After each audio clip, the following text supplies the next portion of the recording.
Бекзаттың әйелі төркініне кеткеніне бүгін 7-ші күн. Үй тып-тыныш.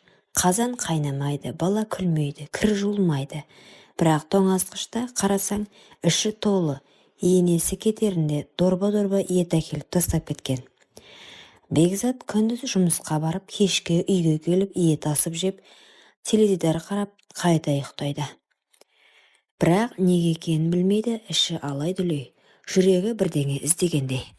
Сол күні түнде көрші подъездегі қыз Жаннұрмен бірінші рет көзі түйісті.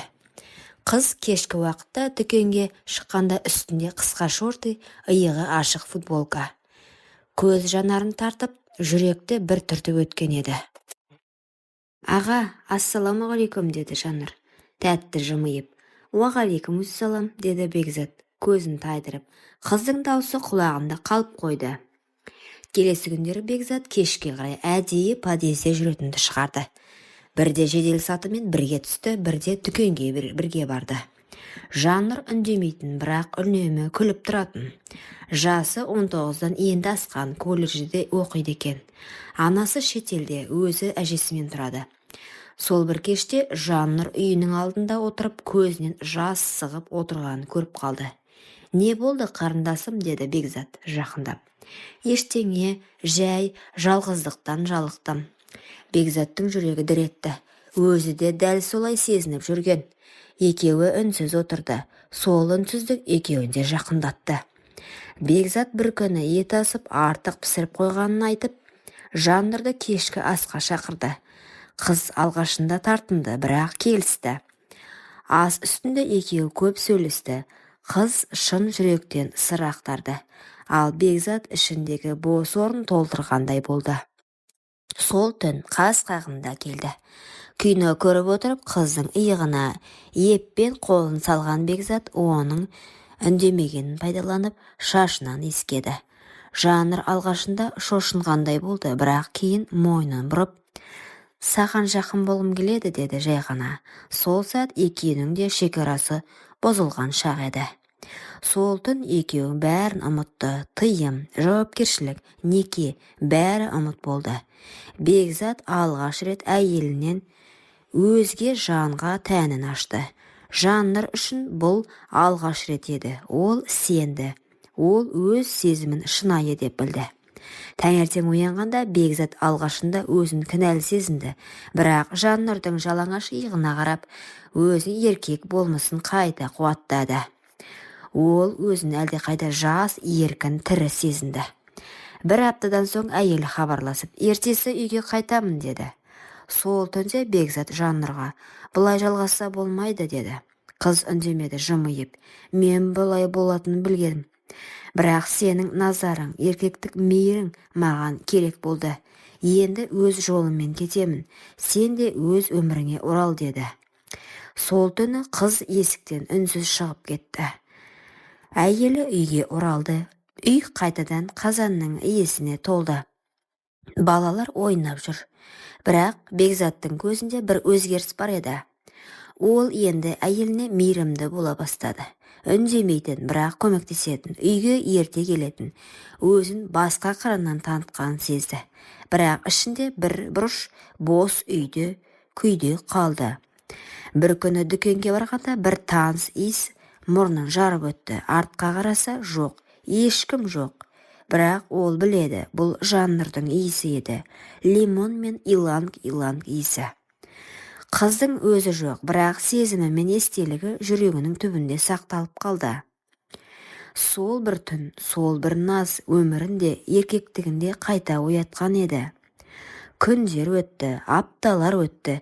Бекзат бәрін ұмытқандай кейіп танытқанмен, түнгі үнсіздік тағы да сол Жаннұрдың елесін алып келетін.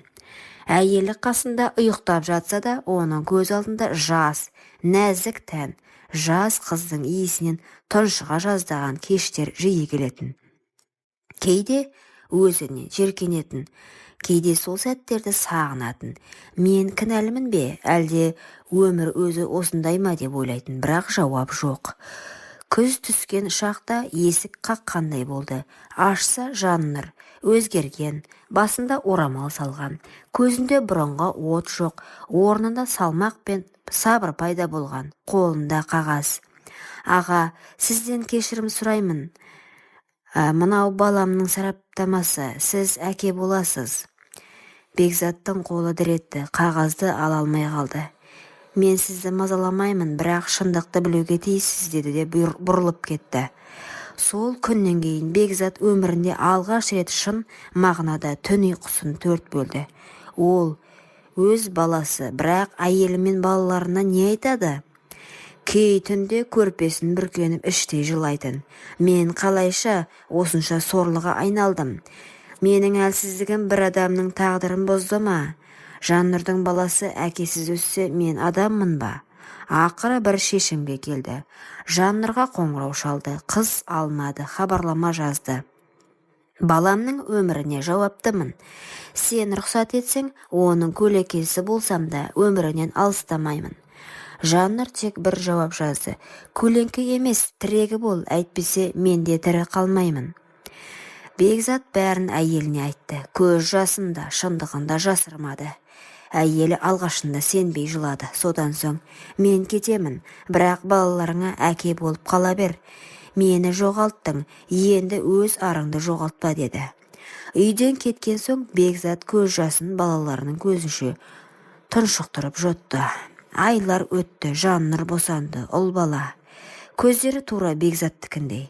Жаннұр баласын құшағына алып жымиып, бұл бала менің таңдауым емес, тағдырым еді, ал сен кеште болса ардан аттамадың. Бірақ Бекзат үнсіз баланы қолына алды, ішінен тек бір ауыз сөз күбірледі: кешір. Бекзат екі үйге де керек болмай қалды. Бірақ өмірі ешқашан бұрынғыдай болмады. Екі түрлі махаббат, екі түрлі қателік, екі түрлі жүрек. Бірақ бір тағдыр, бір түндік әлсіздік, бір өмірлік жауапкершілікке айналды. Бекзат шындығын айтқан соң үйінен кетіп қалды. Бірақ бұрынғыдай күнде келіп кешірім сұрап, қайтып оралуға тырыспады. Тек бір-ақ рет хабарласып, мен өз таңдауыма жауап беремін. Өмірімді өтірікпен емес, шындықпен өмір сүргім келеді, деді. Сол сәтте әйелі Жаннұрдың жеңгенін білді. Күйеуін тартып алған емес, жүрегін алып кеткен әйелмен күресудің мәні қалмаған еді. Бірақ сонда да көнбеді. Соңғы рет жолықтырып, бізде бала бар, отбасы бар, ол сен емес пең, деді. Бекзат, мені осынша жыл өтірікпен сүйіп келдің бе, деп жылады. Бекзат жауап қатпады, тек көзіне қарап, мен шаршадым. Жаннұр мені тірі сездірді. Мен өзімді еркек ретінде алғаш рет соның жанында таныдым. Сен жақсы әйелсің, бірақ мен енді сенің лайықты ерің емеспін, деді. Сол кеткеннен Бекзат қайтып оралмады. Әйелі оны күтіп жүрді. Балаларының суретін жіберді. Үйде ескі видеоларын жолдады. Бір күні хат жазды. Мен сені тек жек көріп кетсем оңай болар еді, бірақ мен сені әлі де жақсы көремін. Бірақ өзіңнен бұрын өз әлсіздігіңді сүйесің. Ол хат жауапсыз қалды. Бекзат Жаннұрмен тұрмыс құрып кетті. Бірақ ол жақта да бәрі ертегідей болмады. Себебі махаббат күнделікті шай-шаңмен бірге сүріледі. Бірақ Бекзат бәріне төзді. Себебі ол бұл жолы өз таңдауы үшін өмір сүріп жатыр. Жаннұр баласын өсіріп қарапайым келін атанды. Бірақ оның жүрегінде де шемен бар еді. Ол бір әйелдің көз жасымен келген махаббаттың ішкі күйігі. Бекзаттың бұрынғы әйелі енді оны іздемейтін болды. Терезе алдында күнде отыратын әдеті де жоғалды. Бірақ кейде кешкі уақытта теледидардан жанұя басты байлық деген бір жарнама шыққанда көзіне жас келетін. Ең құнды дүниені өз аяғымен шығарып салдым, деп сыбырлайтын. Бірақ ол енді күресуден шаршады. Бекзаттың үлкен ұлы есейіп, әкем қайда, деп сұрайтын. Анасы, ол басқа таңдауды дұрыс деп шешті деп қана жауап беретін. Бала үндемеді, бірақ сол сәттен бастап әкесін атамайтын болды. Көзінен жек көру емес, салқындық кетті. Жылдар өтті. Бекзаттың шашына ақ түсті. Қолында Жаннұрдың баласы ойнап жүр.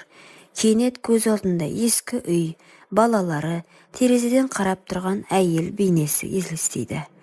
Бәріміз бақытты бола алмадық. Біреудің бақыты, біреудің трагедиясына айналды, деді ішінен күбірлеп. Кей махаббаттар жүрекке емес, жауапкершілікке адал болуды талап етеді. Ал кей адамдар адалдыққа емес, өз құмарлығына адал болады. Бекзат Жаннұрмен бақытты бола алмады. Неге дейсіз ғой? Ол өз әйелі мен баласының көз жасына қалды.